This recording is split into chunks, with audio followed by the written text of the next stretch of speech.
Hi everyone, it's Jen from Wood Bits and Pieces. I'm just going to do a quick tutorial on how to stack cut. I see a lot of people asking about that. So stack cutting for a scroll sign, especially when you're using really thin wood. This is 1/4 inch Baltic birch. And I have a lot of inside cuts. Excuse me. So I don't want to just cut out one. For one, your blade's going to move all over the place unless your tension is super tight. And it doesn't always make for the cleanest lines. So stack cutting is easy, especially if you need to make, duals or triples of each thing. The most that I stack cut is 3/4 inch. So I'll stack cut 3 of these at a time.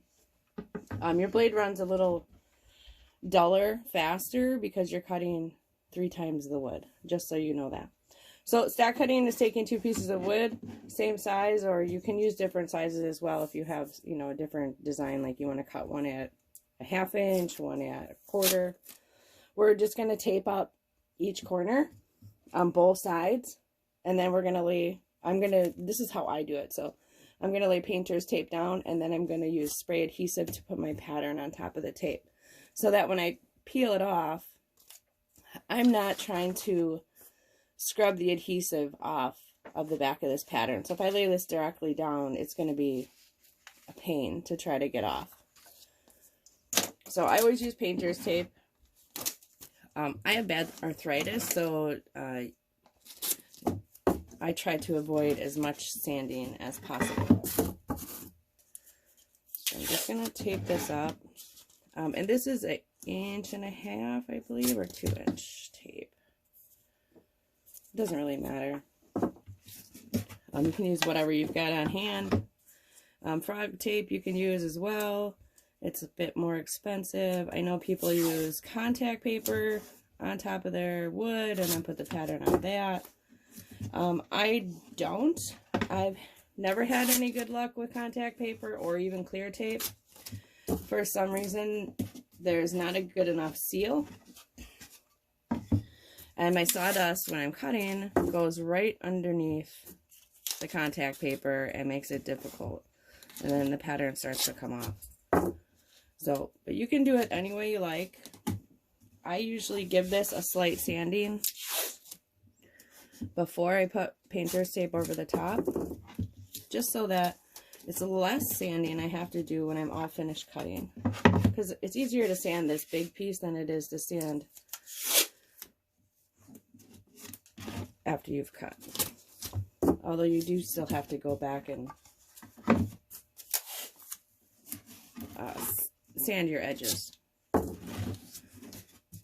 Okay, so this is just a scrap piece of wood, but if I turn it this way, this pattern fits perfect on here, and I'm okay with that. So I'm going to tape the long way. You get less little slivers on your painter's tape when you lift it up. So just overlap each one. It makes taking it off much simpler. Much simpler.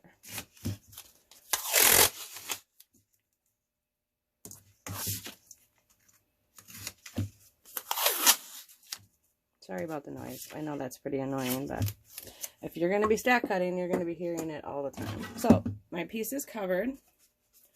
I'm not worried about here or here. As long as my corners are attached really well and the wood isn't going to shift on me, then I'm fine with that. So I'm going to take a scissors and just trim my pattern a bit. I also see people wanting, so if you have a Cricut machine, I do, and I thought, oh, that's going to be great for patterns. It's not really. It really isn't. Paper and ink are way cheaper than vinyl stencil material from Cricut or any other dealer. So I use just paper. I can throw it away when I'm done. The idea of vinyl was very appealing, like, oh, I could reuse that, but really, once you've cut all these intricate designs, you can't, and if you screw up, you have to throw it away anyways, because it's not going to be any good. so your lines won't be true. So I'm just going to spray the back of the pattern, and I'm just using 3M. You can use whatever you want. So I'm going to try to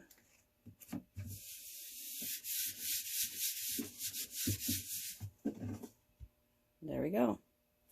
Ready to drill some holes. So this is an annoying part. I'll try to speed it up.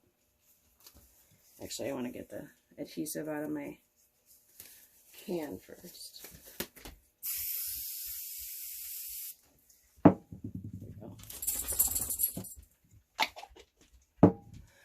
So I'm just going to use, these lines are okay to use a 1/16 drill bit. And I'm just going to drill through both pieces of the wood in each spot. Then I'm going to have to put my blade to cut the inside cuts.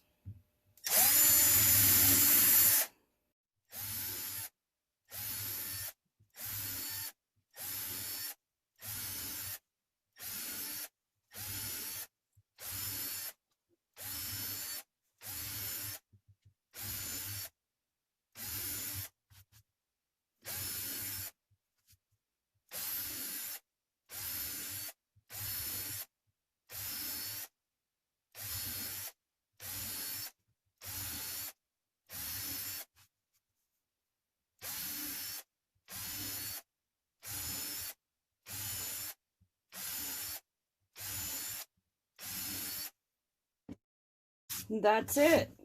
Now I'm ready to cut. So all my holes are drilled. I usually try to go close to an edge. I don't go right on the edge, but I go close to it, or close to a corner where I'm going to start. I'll take some sandpaper and sand this down so that it's smooth, so it's not scratching my scroll saw table. But that's it. Super easy, super quick, and you'll have 2 designs by the time you're done instead of just 1. So I hope you guys liked the video. I hope it was informative. I hope it helps you. Like, subscribe. You can join or like my page on Facebook. That would be fantastic. And look forward to making some more for you guys.